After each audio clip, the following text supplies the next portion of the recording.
Welcome to The Explainer. Today we're going to talk about something in DeFi that could save you a whole lot of money.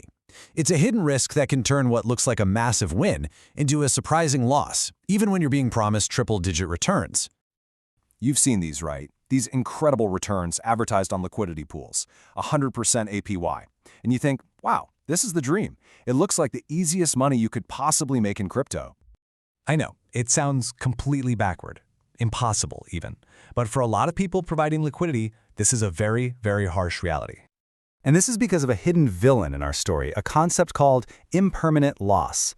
It is, without a doubt, the single biggest risk that most people just don't understand, and it can absolutely wreck those amazing profits.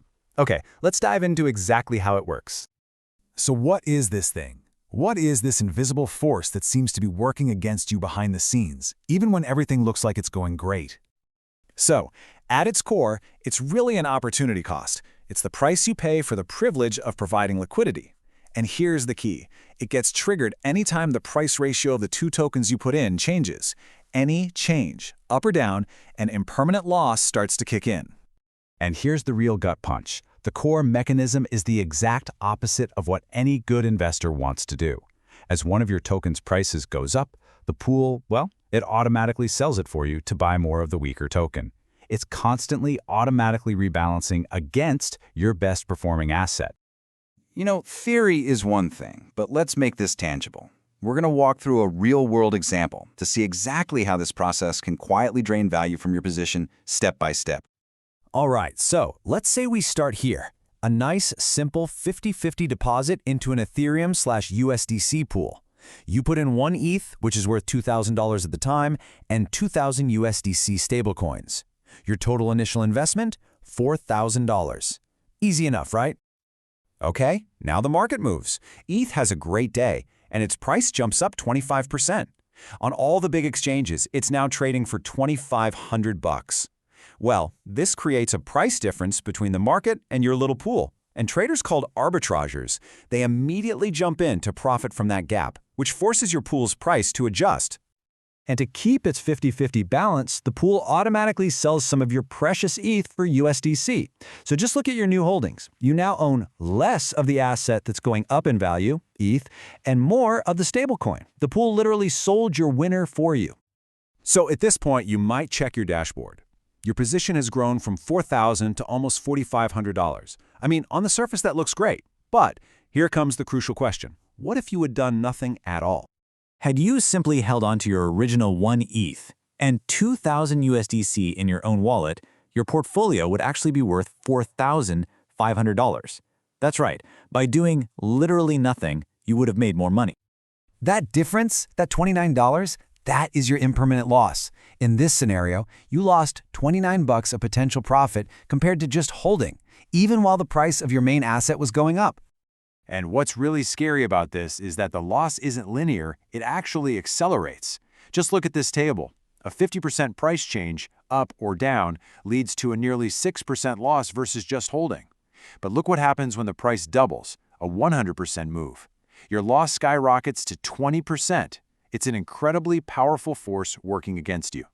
So you're probably thinking, if I'm always losing value compared to holding, how can this ever be profitable? And that brings us to the central conflict, right? The tug of war that's at the heart of being a liquidity provider. This is it. This is the entire ballgame. It all boils down to one simple question. Can the profits you make from trading fees actually outpace the losses you're taking from impermanent loss? Let's see how that math plays out. So let's put some numbers on this. Let's imagine your position earns about $1,100 in fees over a year.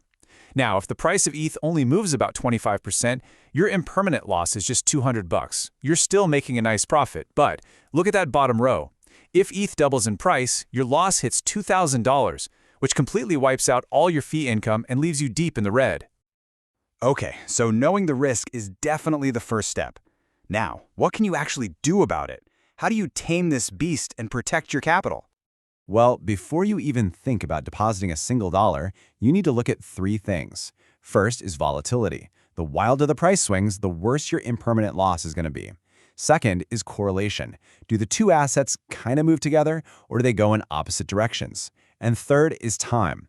The longer you're in a pool, the more time prices have to drift apart. So what's in your toolkit to fight back? Well, the simplest strategy is to just stick to stable pairs, like USDC and USDT, where the prices barely move. A more advanced move is to use correlated assets, like two different forms of ETH that move together. And for the real pros, you can use things like concentrated liquidity for higher fees, or even hedge your entire position with derivatives to try and neutralize the risk. But hey, just when you think you've got a handle on impermanent loss, there's another version of it. It's more permanent, and frankly, a lot more dangerous. It's what the professionals are really worried about. It's called loss versus rebalancing, or LVR. Think of it this way. If impermanent loss is impermanent because it can technically reverse if prices go back to where they started, LVR is a permanent scar. It's the value that those arbitrage traders are scraping away from the pool every single time they rebalance it. That value never, ever comes back to you. It's a one-way tax you pay to the fastest players in the market. So I guess the crucial takeaway is this, that giant APY is not a free lunch. You always have to calculate the potential loss from price movements before you start chasing that promised yield. Your goal isn't just to earn fees, it's to make absolutely sure those fees are enough to beat the hidden and sometimes permanent costs of playing the game.